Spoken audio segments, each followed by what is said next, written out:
Hello friends, welcome back to my channel chef's kitchen. आज हम बना रहे हैं सारी लेफ़्ट ओवर चीज़ों से एक अच्छा सा स्नैक्स। आप यहाँ पर देख रहे हैं, ये मेरा ब्रेड, ये इसे 2 दिन मैंने ये मतलब हो चुका है ओल्ड। इसे 2 दिन मैंने रख लिया था। जैसे अभी कर्फ्यू का टाइम चल रहा है तो ज़्यादा स्टोर करके हम चीज़ें रखते हैं, ऐसे मैंने ब्रेड रख लिया था। तो ये ब्रेड के 10 स्लाइसेस मेरे बच गए। तो आप देख रहे हैं ये इतना फ्रेश नहीं है, 2 दिन पहले से लिया था मैंने। तो ये ब्रेड को मैंने एजेस काट के इसे बेल लिया है, सिंपल जैसे आप बेलते हो वैसे इसे फ्लैट कर लिया है, आप देख रहे हैं। और यहाँ पर मैंने लिया है एक चीज़ का क्यूब, आप कोई भी ले सकते हैं।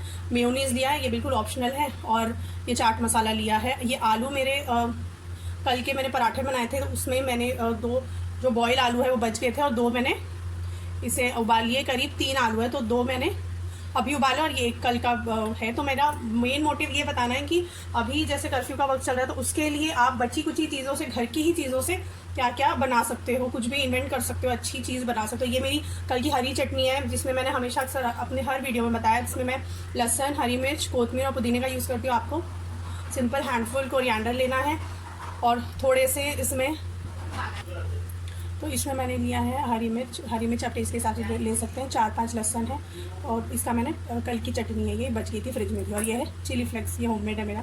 और यहाँ पर मैंने लिया है मिक्स वेज है इसमें। देखिए इसमें मैंने कैरेट लिया है, 2 फ्रिज में कैरेट थे और थोड़े से मेरे पास मटर थे, तो मटर को बॉईल किया और 2 छोटे मीडियम से कैरेट को चॉप कर लिया है। तो इसके साथ हम एक इंस्टेंट सी रेसिपी बनाएंगे। तो आगे का प्रोसीजर मैं आपके साथ शेयर करती हूँ। तो यहाँ पर आप देख रहे हैं मैंने कर दिया है आलू को मैश, और इसमें हम ये वेजिटेबल्स डाल देंगे। इसमें आप कॉर्न ऐड कर सकते हो, बीन्स ऐड कर सकते हो, जो भी वेजिटेबल आपके घर में इस वक्त अवेलेबल है वो आप इसमें मिक्स कर दीजिए। ये इसमें चला गया। अब हम इसमें चिली फ्लेक्स डालेंगे। ये मैं ले रही हूँ करीब 1 टीस्पून चिली फ्लेक्स। तीखा आप अपनी मर्ज़ी से कम ज़्यादा कर सकते हो। इसमें हम डालेंगे ये वाली हरी मिर्च की जो चटनी थी, इससे बहुत अच्छा फ्लेवर आएगा। ये करीब 2 टेबलस्पून मैं डाल रही हूँ, ये थोड़ी तीखी है तो ये हम इसमें ऐड कर देंगे। इसमें हम ये देखिए, ये मैंने लिया है मेयोनीज़, ये ऑप्शनल है। ये करीब हो गई 1.5 चम्मच। ये देखिए मैंने सारा ले लिया।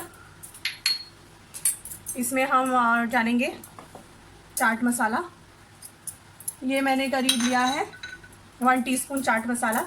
अब इसको ग्रेट कर देंगे। और मसालों में हम इसमें ऐड करेंगे 1 टेबलस्पून धनिया पाउडर और टेस्ट के हिसाब से सेंधा नमक। मैं सेंधा नमक का ही यूज़ करती हूँ। अगर आप इसे व्रत में बना रहे हो तो ये चटनी तो आप डाल सकते हो।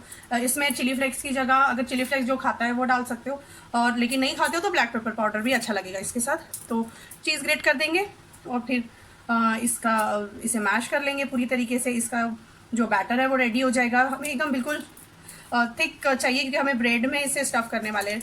अब अगर आप चीज़ नहीं खाते तो ये भी बिल्कुल ऑप्शनल है, लेकिन चीज़ मैं इसके साथ ही मिक्स कर दूंगी। अगर चीज़ चाहिए तो आप जब आप ब्रेड में लगाओगे तो ऊपर से आप इसमें डाल सकते हो। तो चीज़ ग्रेट कर लेंगे। देखिए इसमें मैंने चीज़ मिक्स कर दिया है।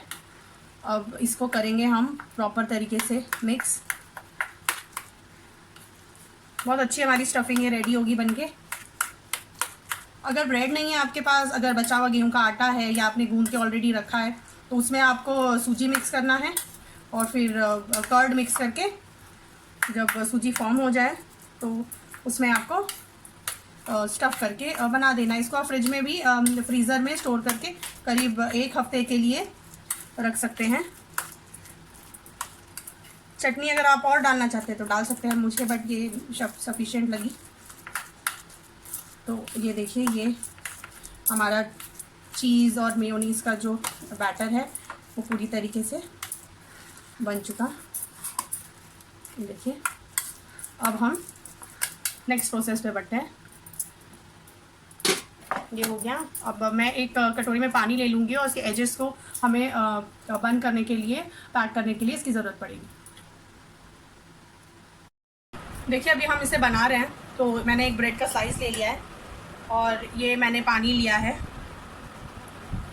और ये इसे हम इसके एजेस को अच्छे से गीला कर लेंगे। ओल्ड ब्रेड है तो थोड़ा सा पानी ज़्यादा ही लगेगा, ये फ्रेश ब्रेड से बहुत अच्छा बनेगा। बट मेरा वीडियो का मेन मोटिव है कि जो चीज़ नहीं है हमारे पास,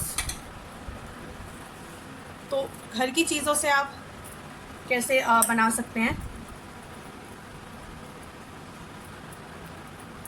ये देखिए ऐसे इसे स्टफिंग को ऐसे हम सेंटर में रख लेंगे और इसे स्लाइटली उठाना है और इसे इधर स्टिक करना है और इसको प्रेस करना है।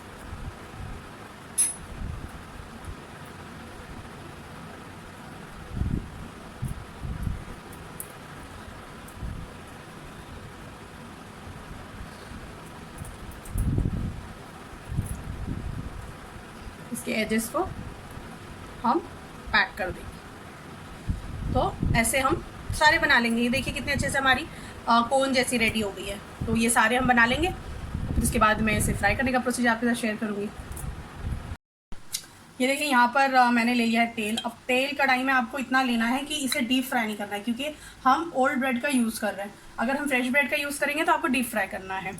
और लेकिन यहाँ पे मैंने तेल कम है, इसे हम शैलो फ्राई करेंगे। यहाँ देखिए ये मैंने रेडी कर लिए हैं, कुछ गोल शेप में, कुछ ऐसे ट्रायंगल शेप में बना लिया है मैंने। आप ये देख सकते हैं यहाँ पर मैंने सारे से रेडी कर लिया है। तो गैस हमारा लो फ्लेम पर है और हम इसे फ्राई करेंगे। आपको इसे करीब बना के 10-15 मिनट बाहर ही ऐसे छोड़ना है ताकि ये ड्राई हो जाए। तो ये एक बार हम अच्छे से इसे पैक कर लेंगे अगर कहीं से भी खुला है तो, और ये इसमें डाल देंगे। लो फ्लेम पे ही करना है, ओवर क्राउड नहीं करना है। एक बार में हम सिर्फ 3 ही ऐड करेंगे इसमें।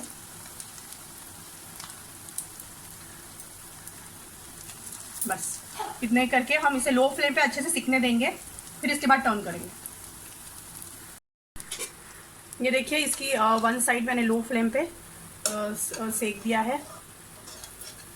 अब इसका कलर देखिए कितना अच्छा क्रिस्पी कलर आया है और चीज़ भी मेल्ट हो गया है अच्छे से।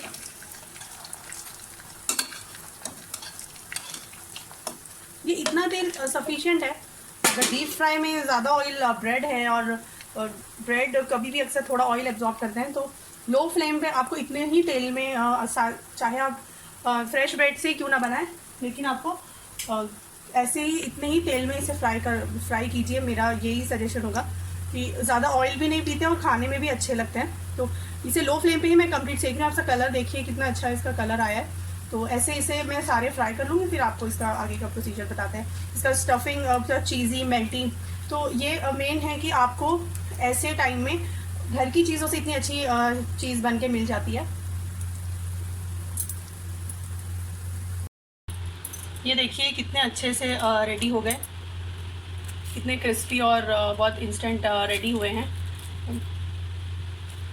और ये चटनी और सॉस के साथ मैंने इसे सर्व किया है। अगर आपको मेरी रेसिपी अच्छी लगी तो प्लीज़ इसे शेयर कीजिए, कमेंट कीजिए, मुझे बताइए आपको ये कैसी लगी।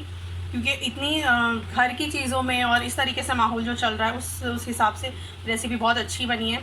तो मुझे बताइए ज़रूर। Thank you for watching, bye.